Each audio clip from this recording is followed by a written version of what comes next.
back to Bits and Bobs. Today's video is all about the 1902 gold sovereign.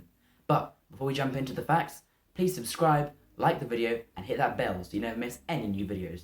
But let's jump into those facts. Before we look at the coin, I wanted to answer the question of what is a gold sovereign? Now, as you may expect, a gold sovereign is a gold coin.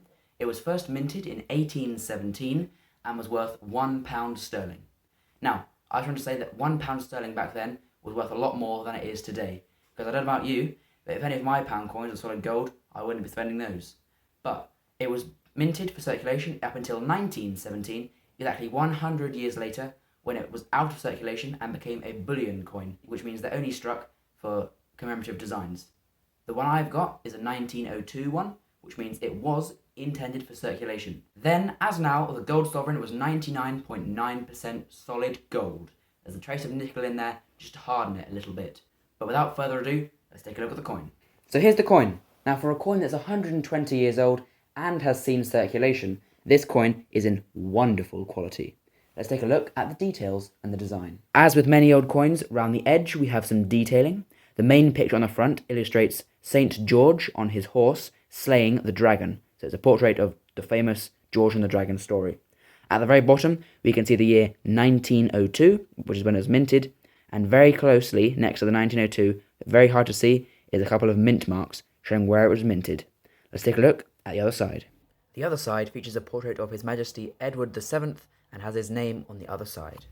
So now you've seen the coin, let's talk mintages and values. So before I reveal the price, I want to go through the four main factors that make it so expensive.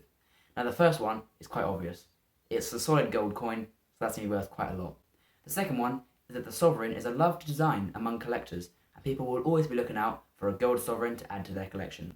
The third one is the mintage. It is actually quite low, and because it's like 120 years old, a lot of those won't be around anymore. The last factor is, as I said, it's 120 years old, and old coins always fetch a price. But now, for the big reveal, what is this 1902 golden sovereign worth?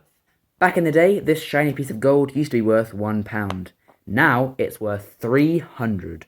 That's right, collectors will be more than happy to purchase this coin for £300. So it's the most expensive coin in my collection, and definitely a good one to have. I mentioned earlier, the mintage is quite low for this coin. The mintage was initially 4,289,000, but as you can expect, over the decades and even centuries, lots of these will have been removed, destroyed, lost, or, whatever. So it's a bit lower than that. But the initial mintage was 4,289,000, which is actually quite low already. So there we go then, 1902 gold sovereign. St. George on there, slaying the dragon. We got King Edward on the back, and one thing to worth mention, it has got milled edges around the side. So, a beautiful coin, whatever the price, and at that price, one that is definitely a lovely addition to my collection. Let me know in the comments what you think of this coin, and if you're lucky enough to have your hands on one of these. Well then, that wraps that up. Everything you need to know about the 1902 gold sovereign. If you enjoyed the video, like I said at the start, please subscribe, hit the like button, and hit that bell. But until the next video, see you next time on Bits and Bobs.